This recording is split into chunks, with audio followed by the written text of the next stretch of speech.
आप exam tour देख रहे हैं। बीपीएससी टीआरई 1 टीआरई 2 फर्जी पर लगातार अब प्रहार हो रहा है, क्योंकि सरकार को इस बात से अवगत हो चुका है कि बहुत सारे ऐसे शिक्षक हैं जो अभी भी फर्जी बरकरार हैं और उनको किसी भी समय किसी भी परिस्थिति में निकाला जा सकता है।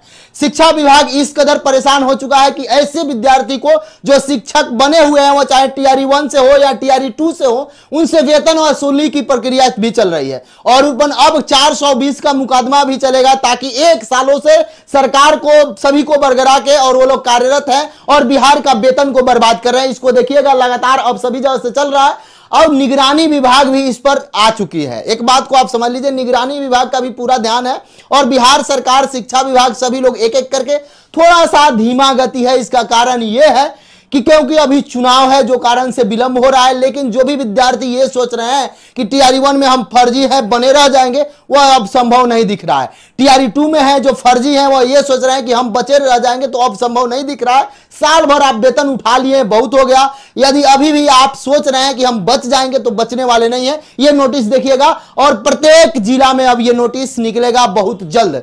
और एक बात मैं बता दूं, वैसे लेकिन ये तो ठीक है, फर्जी निकल रहे हैं, अच्छी बात है, निकलना चाहिए। लेकिन जहां अभी तक शुरू से वो चाहे टीआरई 1 हो, टीआरई 2 हो, टीआरई 3 भी आ गया, लेकिन अभी तक पश्चिमी चंपारण जिला से एक भी नोटिस नहीं आया, जबकि सबसे अधिक फर्जी वहां पे है। बगहा 1 में बात कीजिएगा तो सबसे ज्यादा फर्जी मिलेंगे। उसमें भी आप बात कीजिएगा हाई स्कूल मंझरिया पंचायत का, तो सबसे अधिक फर्जी शिक्षक अभी वहां बरकरार हैं सभी जगह। लेकिन बीओ साहब पैसा लेकर वहां से मैनेज कर दे रहे हैं, कई सारे लोग खबर दे रहे हैं, कई सारे उनके पर बहुत सारा नोटिस भी है, फिर भी वो ध्यान नहीं दे रहे हैं। पैसा वसूली जो किए हैं उसका भी पुख्ता साक्ष्य है, 1 से 2 दिन में मैं उसका भी खुलासा करूंगा, इस बात को आप समझिएगा। और एक बात मैं बता दूं, ये देखिए बक्सर का नोटिस है, लेकिन प्रत्येक जिला में नोटिस मिल रहा है, लेकिन पश्चिमी चंपारण, पूर्वी चंपारण में नहीं मिल रहा है। क्या वहां पे फर्जी नहीं है? लेकिन जो फर्जी विद्यार्थी निकल जाएंगे, उनके स्थान का क्या हुआ? वह स्थान जो खाली होगा उस पर किन की बहाली होगी? क्या टीआरई 1 का खाली सिर्फ टीआरई 1 से भरना चाहिए? टीआरई 2 में जो बाहर हो रहे हैं टीआरई 2 से भरना चाहिए? जो 1 अंक से या जो कुछ पॉइंट से छट गए, उनको जरूर उस पर ध्यान देना चाहिए। पूरक रिजल्ट कब तक आएगा, इस पर भी अभी कोर्ट में मामला चल रहा है। पूरक रिजल्ट भी आपको देखने को मिलेगा। चलिए आगे आते हैं। यहाँ पे देखिए कार्यालय जिला शिक्षा पदाधिकारी बिहार सरकार, यहाँ पे देखिएगा बक्सर का मामला है सबसे अधिक। एक बात आप समझ लीजिए, जो बक्सर के, रोहतास के जो सीमावर्ती जिला है, यानी चाहे वो पश्चिम बंगाल से सटे, चाहे वो झारखंड से सटे, चाहे वह उत्तर प्रदेश से, वहां का शिक्षक जहां पे है, जैसे मान लीजिए बक्सर से जहां पे टीचर लोग बहाल हुए हैं, जिस जिला में अभी वर्तमान में कार्यरत है, उनकी पूरी तरीका से जांच होना चाहिए।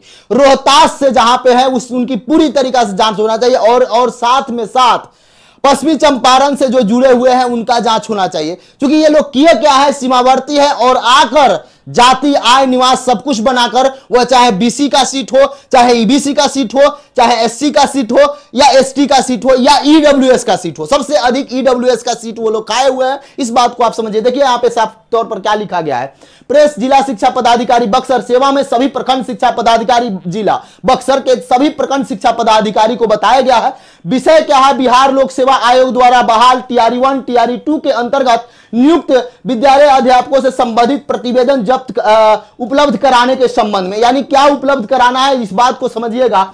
और सभी से मैं कह रहा हूं, आप यदि चाहते हैं कि आपके गांव में अच्छा शिक्षा मिले, आप यदि चाहते हैं कि आपके पंचायत में सही शिक्षा मिले, तो आप अपने मुखिया के पास जाइए और उनको बताइए कि ये फर्जी शिक्षक है, इन पर कानूनी कार्रवाई होनी चाहिए। आप अपने मुखिया को पकड़िए और उनसे बताइए कि मेरे विद्यालय में ये फर्जी है, इनका प्रमाण पत्र ये है। आप जाइए बीओ साहब से मिलिए या कहीं भी मिलिए या बीडीओ को मिलिए, एसडीएम को दीजिए, सभी को दीजिए, लेकिन फर्जी बर्दाश्त नहीं होंगे। थोड़ा सा समस्या होगा, आप ही देखिए। आज ठीक है, आप पैसे वाले हैं या आपके पास उतनी क्षमता है, आप अपने बच्चे को सरकारी विद्यालय में नहीं भेजते हैं, लेकिन उस विद्यार्थी का क्या होगा जिसके मम्मी पापा 1 रुपया भी नहीं कमाते हैं, जिसका विद्यार्थी प्राइवेट नहीं सरकारी विद्यालय में पढ़ता है, उसका शिक्षा का सुधार कब होगा? यदि फर्जी शिक्षक बहाल है तो वह 10 फर्जी को बहाल कराएंगे, इस बात को आप समझिए। तो मेरा निवेदन है सभी पंचायत के मुखिया लोगों से कि कम से कम जाके एक एप्लीकेशन तो दीजिए। कुछ नहीं होता है तो थाना में एफआईआर तो कराइए कि यह व्यक्ति फर्जी है। अब इस मुहिम में आप जरूर लगिए। कई सारे जिला है जहां पे कोई काम नहीं चल रहा है। यहां पे देखिए महाशय, उपयुक्त विषय के संबंध में अंकित करना है कि बिहार लोक सेवा आयोग द्वारा पटना द्वारा टीआरई 1 टीआरई 2 के अंतर्गत नियुक्त विद्यालय अध्यापक का शिक्षक पात्रता परीक्षा, वह चाहे सीटेट का मामला हो या एस्टेट का मामला हो, ये तो ठीक है। लेकिन अभी सबसे अधिक मामला क्या है, आवासीय जाति को लेकर, आधार कार्ड में सुधार को लेकर सबसे ज्यादा समस्या क्या है, 2 एकड़ जमीन यहां पे खरीद लेना, ये सब बहुत समस्या है। इस बात को समझिए। जब भी मैं बता रहा हूं कि यदि आधार कार्ड आप मिलान करते हैं तो जरूर जाइए रिसेंटली अपडेट, कभी भी अपडेट कराया गया है, कभी भी सुधार कराया गया, वो नीचे दिखता है, उसको आप जरूर देखें ताकि किसी विद्यार्थी के साथ अन्याय न हो। यदि आप इस मुहिम में आते हैं तो लगभग 50,000 ऐसे शिक्षक मिलेंगे जो कि बाहर हो जाएंगे, फर्जीवाड़ा तरीका से बहाल हैं। आगे आइए।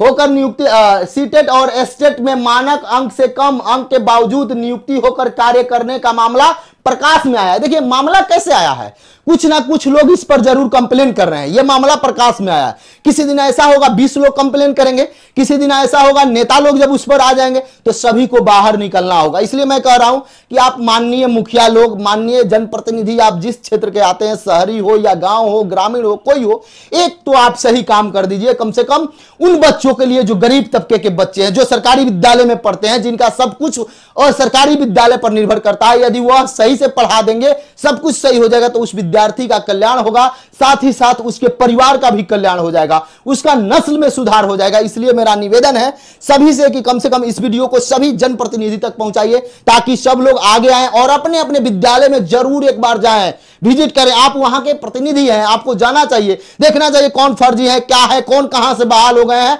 कौन कितना हक खा लिए। सभी का हक खाया गया है। यह नहीं है कि आप सोच रहे हैं केवल जनरल विद्यार्थी का हक है, यूआर का नहीं, उन लोगों का तो साथ ही साथ सबका गया है। इस बात को आप समझिए, वो चाहे एससी कैटेगरी हो, एसटी कैटेगरी हो, ईबीसी कैटेगरी हो, बीसी कैटेगरी हो या महिला हो, सभी कैटेगरी में सेंधमारी हुआ है। इस बात को आप समझिए। आगे आइए। अतः आप सभी से निवेदन है कि संलग्न प्रपत्र में सूचना के अंकित करते हुए अध्यापक का सीटेट और एस्टेट अंक प्रमाण पत्र एवं आवासीय देखिए ये जरूरी है, सबसे जरूरी आवासीय प्रमाण पत्र की प्रति हस्ताक्षरित यानी स्वतः प्रति 2 दिन के भीतर अचूक रूप से उपलब्ध कराया जाए। ये अच्छी बात है, लेकिन थोड़ा सा जांच किया जाए। इस बात को आप देखिए, बहुत सारे विद्यार्थी का भविष्य चौपट हो गया ये फर्जी शिक्षक के कारण। मैं हमेशा से फर्जी शिक्षकों पर आवाज उठाता हूं और तब तक आवाज उठाऊंगा जब तक कि मेरे नजर में लगेगा कि ये भी फर्जी हैं, अभी तक बाहर नहीं हुए, जब तक कि पूरे बिहार से एक एक फर्जी शिक्षक बाहर ना हो जाए। सबसे बड़ा समस्या है, अगला वीडियो आएगा वो आप वीडियो जरूर देखिएगा। अभी जो रोस्टर आया है उसको लेकर कट ऑफ क्या रह सकता है, बहुत सारे विद्यार्थी लगातार कमेंट कर रहे थे, उस पर बहुत सारा सर्वे हुआ, बहुत सारे पिछला बार के इस बार में तुलना हुआ, एक एक बिंदु पर बात करेंगे। उस वीडियो को जरूर देखिएगा, 1 घंटे के भीतर वो वीडियो आपको मिलेगा। जय हिंद।